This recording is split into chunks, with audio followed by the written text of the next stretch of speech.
Cradle, Dogs of Fount, Chapter 29, Part 1.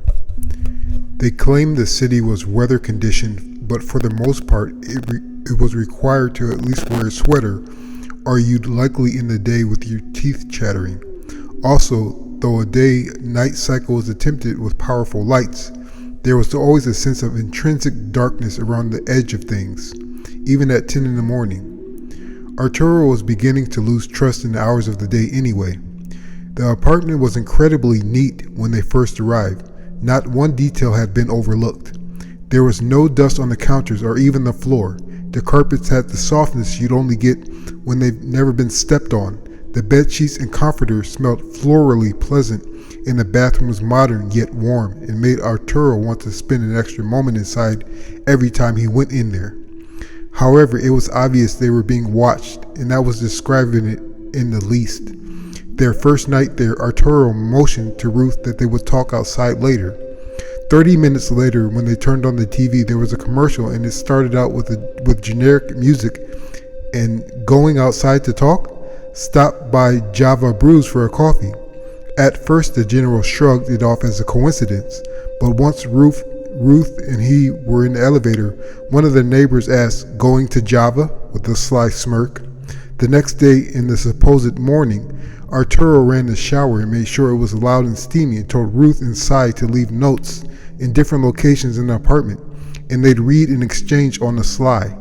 When they both came out of the bathroom, they heard a knock on the door and immediately tensed up. After some bracing, Arturo opened the door and found a newspaper, and the headline read, "Psychologists reveal the power of leaving love notes around the house." It just got him angry instead of worried. He was going to figure something out. He had been adapting to adversity his whole life. However, the stakes had hardly been higher, and that was even compared to some battles as a soldier.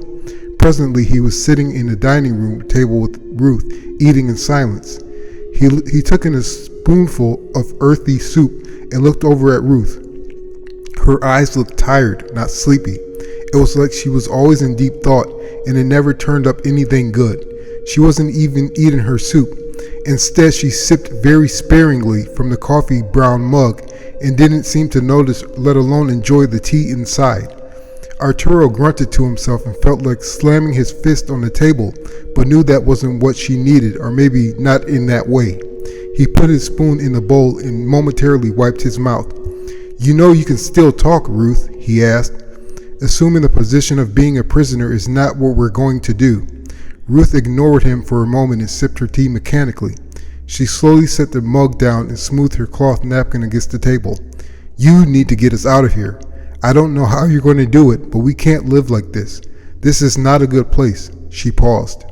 "We are underground and the man is dangerous."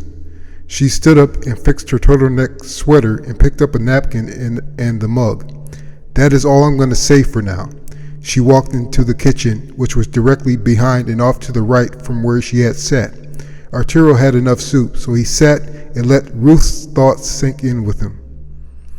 The problem wasn't that he didn't have any options, it was he had no clue what those options were, yet. Once he was clear of what Cyphus wanted from him, then he could shimmy into a safer position. However, the way things leaned now, he had no idea how he could even go back to Fount. Cyphus claimed the radio waves from Fount wouldn't reach here, but it was common knowledge that there were ways to monitor the city, especially for a tech wizard the man was. He'd also been doggedly thinking about Hyatt in terms of communication, and that was if he was still alive. In any case, it was probably best to keep away from the colonel to keep any suspicion from him starting to grow. Wildly, he thought about Nate Lint. He'd been here long before Arturo ever had seen the mountain with his own eyes. Since Lint was with the heap, his actions could be deemed unclear in Ryan's eyes, and take any anger away from the general if Lint busted him out. For some reason, that lifted Arturo's spirit momentarily. He took in another spoonful of soup, and it was already starting to lose its heat. Ruth was still in the kitchen, and it was very quiet. She probably didn't want to be bugged, so Arturo stayed at the table for several minutes before going to the couch and turning on the television. There was a talk show on about the ongoing search for a longer-lasting youth elixir. As the hosts and scientists talked and traded questions, the general gave himself the question of what he would do if he were young one more time. It didn't take but a second to answer studying law and becoming a politician in Congress, or lead a capital department of social engineers.